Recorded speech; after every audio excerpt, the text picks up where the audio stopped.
E bateu aí o desespero no bolsonarismo, hein? Principalmente no chefão da quadrilha. Olha só o que aconteceu.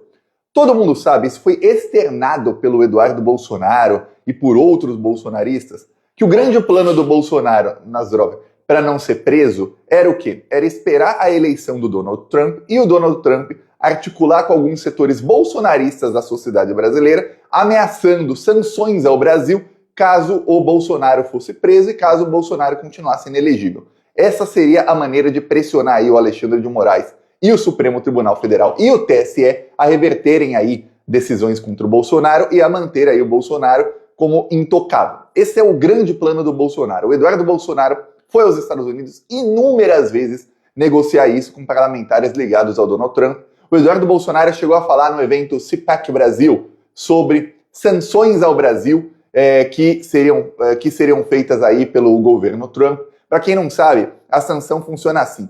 Os Estados Unidos dizem, por exemplo, olha, de agora em diante, quem comprar a soja do Brasil vai ser sancionado também pelos Estados Unidos. Está proibido comprar soja do Brasil porque o Brasil é uma ditadura, porque o Lula está prendendo opositores.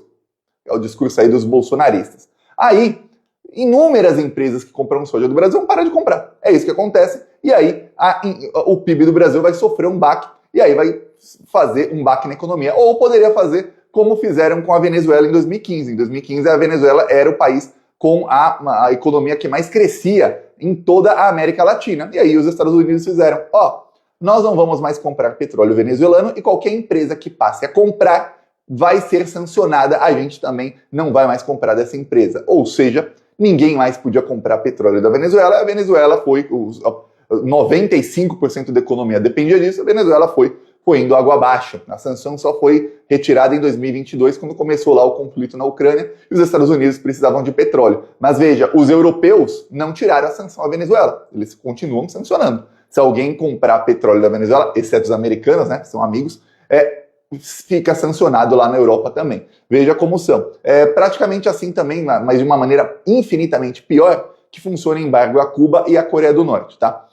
E aí, imagine você, o Trump, fazendo isso e pressionando o agro, que já é bolsonarista, dizendo, vocês vão se ferrar aqui, porque eu vou sancionar vocês. Pressiona aí para o Bolsonaro não ser preso. Pressiona aí, ou se estiver preso, para ele ser solto, para ele ser tornado elegível, ele tem que participar da próxima eleição. O que você acha que aconteceria? Que tipo de pressão você acha que ia sofrer o STF, o Alexandre de Moraes? E se ele assina a mesma sanção, que para o Trump não tem problema nenhum, já que ele é aliado do Bolsonaro? Pois bem, isso tudo levou o Bolsonaro a ter uma autoconfiança grande no fato de que não seria preso. Lembremos, o discurso da extrema-direita, por mais que você fale, Thiago, mas o Brasil não é uma ditadura, bererê barará, mas tem aquela, se uma mentira é contada 1000 vezes, se torna verdade. Eu vi aqui muitos plantonistas dizendo que a Venezuela é uma ditadura sanguinária. Sanguinária! Enquanto está acontecendo um monte de desgraça no mundo lá, o maior problema dessas pessoas durante 2 semanas foi a Venezuela. Nossa, como vai afetar o Brasil? Vai.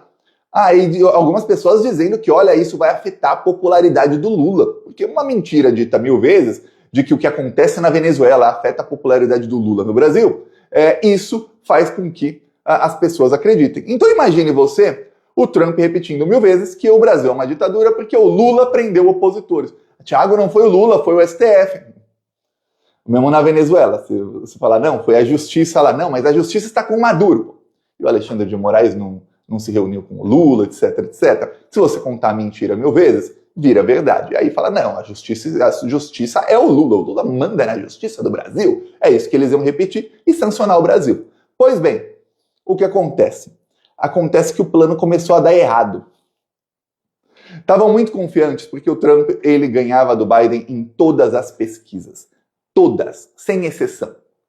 Estava muito ruim para o Joe Biden. O Joe Biden ainda é o presidente mais mal avaliado da história dos Estados Unidos. Veja bem, da história.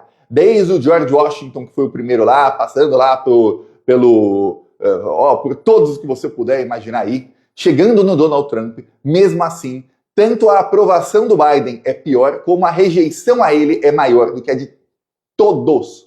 Pois bem, para ser pior que o Trump, e que alguns aí têm que realmente se esforçar, mas se esforçar muito. O que acontece?